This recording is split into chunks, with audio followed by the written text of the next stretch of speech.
Welcome back to the Rowdy Studio. I'm Buzz Cutler, sitting alongside Bassmasters, who practically begged for us to do a video about Greg Biffle. Oh, can we please do a video on Greg Biffle, please? Dude, the Biff is back in a big way. The Biff is back. Isn't that a song? In a big way, the Biff is back. Yeah, man. Two races, 2 third-place finishes. Never before has he started a season with 2 top 5 finishes. Well, I'll put it to you this way. Last year, guess how many top 10 finishes he had the entire year? Let me guess. 3? 3, the entire year. One of them was a third. The other 2 were worse than third. So already, he's got 2 finishes better than his top finish last year. Yeah. Well, remember, last year, halfway through the season, they replaced his crew chief, Greg Irwin, with Matt Pucia. So maybe they got a little mojo going. Matt never gave up on the car. He kept adjusting on it.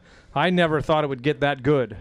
I thought I was in trouble. You know, I was like ready to write that thing off for a 15th, 20th place finish, but boy, it started coming around and really took off. So I'm certainly excited about how they got the car going.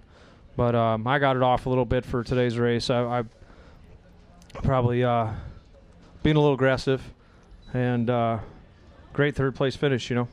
Greg Biffle, Daytona, even though he did win his first Cup race there, you remember it was a fuel mileage deal.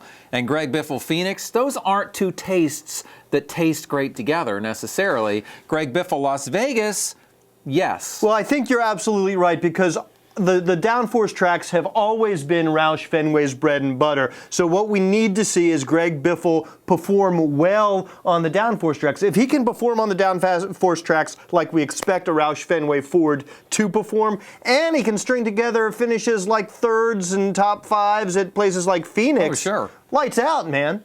And I think, you know, for Greg Biffle, this kind of a start is important to wash the taste of last year when he did not make the chase just right out of his mouth. Yeah, you know, we talk a lot about Denny Hamlin last year or Jeff Burton last year. Greg Biffle, maybe because he's not as high profile. I think he fits in that category. But I think his 16th place finish last season was just as bad, actually worse than Denny Hamlin's, because Denny Hamlin made the chase. No, absolutely. And so Roush Fenway, especially given what Carl Edwards and Matt Kenseth were doing. I mean, I think that's where the problem lies for Greg Biffle, right? Where you start to wonder, do I have the mix I need on my team here to perform? This is a guy who's won a championship in trucks. He's won a championship in Nationwide.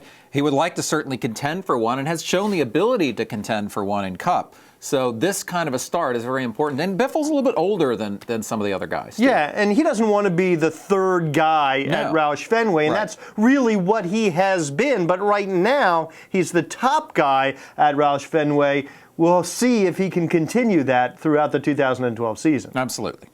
All right, for Buzz Cutler, I'm Bassmasters. We'll see you next time. Rowdy.com. Say it like it is. Say what like it is? Rowdy.com.